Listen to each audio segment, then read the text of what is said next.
10 Japanese grocery habits that can seriously lower your grocery bill. What if your grocery bill isn't high because food is expensive? What if it's high because of the way you're shopping? Think about the last time you cleaned out your refrigerator. That forgotten bag of spinach. The vegetables you bought for a recipe you never made. The extra sauces hiding behind 3 jars of something else. And that package of meat you bought because it was a good deal. The problem isn't always the price on the shelf. Sometimes, it's what happens to the food after you bring it home. Japanese households have developed a very different approach to grocery shopping. They often focus less on buying the biggest package or chasing the lowest sticker price, and more on buying with intention, using what they have, and wasting as little as possible. Today, I'm sharing 10 Japanese-inspired grocery habits that can help you spend less without turning your kitchen into a coupon clipping project. And number 1 might completely change the way you look at your grocery budget. Number 10. Shop your kitchen before the store. Before you open a grocery app, before you make a shopping list, open your refrigerator, then check your freezer, then check the pantry. Take a quick inventory of what you already own. You might discover half a bag of carrots, a few eggs, leftover rice, an unopened can of beans, or vegetables that need to be used soon. Instead of asking, "What do I want to cook this week?" ask, "What do I already have that needs to be eaten?" Then build your meals around those ingredients. This simple change can prevent one of the easiest ways to waste money, buying something you already have. You don't need another bottle of sauce. You don't need another bag of rice. You need to actually use the food already sitting in your kitchen. Number 9. Buy less, but buy more intentionally. We're constantly told that buying in bulk saves money, and sometimes it does. But there's a catch. A huge package is not a bargain if half of it ends up in the trash. Japanese-style shopping often emphasizes buying quantities that match your actual household needs. Instead of filling an enormous cart once a week, consider buying smaller amounts of highly perishable foods more frequently, especially produce. If you know your family eats bananas quickly, buy enough bananas for a few days. If nobody finishes a giant container of salad greens, don't buy the giant container. The cheapest food is not necessarily the food with the lowest price per ounce. It's the food you actually eat. Number 8. Let the season choose your menu. Here's another powerful shift. Don't decide what vegetable you're going to buy before you see the prices. Walk into the produce section and look around. What's abundant? What's fresh? What's inexpensive? Let those foods influence your meals. This is closely connected to the Japanese idea of shun, enjoying foods when they're at their seasonal peak. Instead of forcing yourself to buy strawberries in the middle of winter, or expensive tomatoes when they're out of season, choose what's naturally plentiful. Your recipes can change. Your grocery budget doesn't have to. A flexible menu is often cheaper than a rigid one. Number 7. Find your store's markdown window. Here's a grocery saving trick most people overlook. Ask your local supermarket, when do you usually mark down meat, bakery items, or produce? Many stores have predictable markdown periods, and you don't necessarily need an app or a coupon. You just need to know when those discounts happen. If something is close to its sell-by date but you plan to cook it immediately, a markdown can make sense. And if you won't use it today, freeze it. The important thing is to understand the difference between cheap food and useful food. A discounted item you throw away is still money wasted. Number 6. Stop making meat the entire meal. This might be one of the biggest changes you can make. In many American meals, meat is the centerpiece. A large steak, a big chicken breast, a pile of ground beef. And vegetables are treated almost like decoration. Try flipping that idea. Use a smaller amount of meat and spread it throughout the meal. Slice chicken into a vegetable stir-fry. Add a small amount of beef to noodles. Use pork with cabbage, mushrooms, onions, or other vegetables. Now that same package of meat can become several meals instead of one. You're not giving up meat. You're simply making it part of the meal instead of the entire meal. Number 5.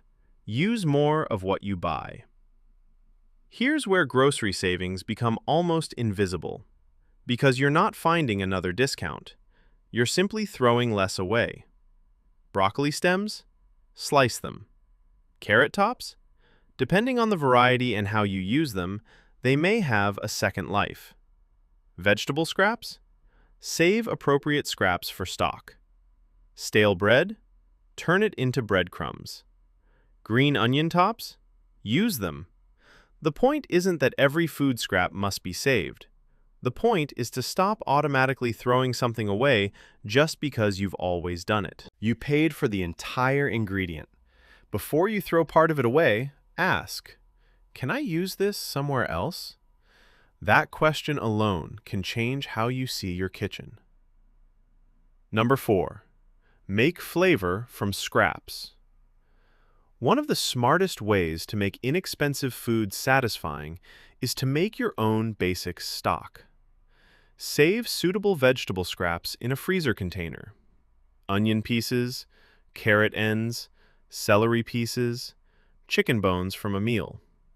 When you've collected enough, simmer them into a simple homemade broth. Now you have a flavorful base for soup, rice, noodles, sauces, stews, and inexpensive vegetables suddenly become much more satisfying. This is an important grocery principle. You don't always need more expensive ingredients. Sometimes you just need to get more flavor from the inexpensive ingredients you already have.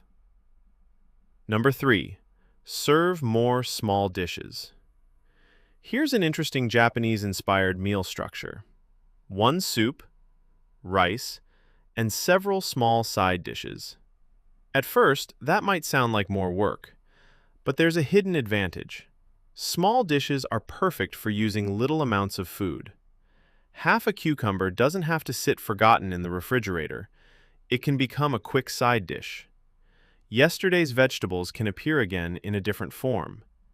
1 egg can become part of a small dish instead of being expected to carry an entire meal. And leftovers suddenly look intentional. Instead of having one giant entree that requires a lot of expensive ingredients, you can create a table with several simple components. The meal looks abundant, but the ingredients don't have to be expensive. Number 2. Always have a cheap staple ready. This is one of my favorite habits. Choose one inexpensive food that can become the foundation of multiple meals. For many Japanese households, that food is rice. Cook a batch. Portion it. Store what you won't eat immediately. Then, when you're tired after work, you already have something ready. And that's important. Because convenience is where grocery budgets can quietly disappear. No food ready? Order takeout. Nothing prepared? Buy a frozen meal. Too tired to cook? Drive through somewhere. But when you already have a cheap staple waiting in the refrigerator or freezer, suddenly, dinner doesn't require a trip to the store. It doesn't have to be rice. Beans can work. Potatoes can work. Grains can work. The important thing is having a low-cost foundation ready before you're hungry. Number 1. Write down every grocery purchase. This is the habit that changes everything. Not a fancy budgeting app, not another coupon website, not another spreadsheet, just a notebook. Write down what you spend on food. Every grocery trip, every small purchase, every snack, every drink, I'll just grab this one thing. At the end of the month, look at the total. And then, look at where the money actually went. Because most people don't overspend through one enormous purchase. They overspend through dozens of tiny decisions. $5 here, $8 there, a snack because you're hungry, a convenience item because you're tired, an extra package because it was on sale. None of those purchases feel significant until you add them together. Writing them down forces you to see the pattern, and once you can see the pattern, you can change it. The bigger lesson. Here's what I like most about these Japanese-inspired habits. They're not really about finding the cheapest food. They're about changing the relationship between you, your kitchen, and your grocery store. Buy what you can use. Use what you already have. Cook around what's available.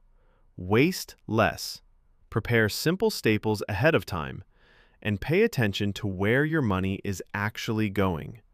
Because a grocery budget isn't only controlled at the checkout counter, it's controlled before you ever leave the house. Your first challenge. So don't try all 10 habits tomorrow. Start with just one. Tonight, open your refrigerator. Look at everything that needs to be eaten soon. Then write down what you spent on groceries this week. No judgment, no complicated budget, just the truth. Because you can't change a number you refuse to look at. And once you know where your money is going, you can decide where it should go instead. Now I want to know something. Which habit would save you the most money? Buying less? Using more of what you already have? Cooking with seasonal ingredients? Or writing down every grocery purchase? Tell me in the comments. And if your family has its own traditional way of saving money on food, share that too. Because Japanese households aren't the only ones with smart kitchen habits. Sometimes, the best money-saving ideas are the ones our parents and grandparents already knew. And if you want more simple Japanese-inspired habits for a cleaner, calmer, less wasteful home, subscribe to Japan Home Reset. I'll see you in the next video.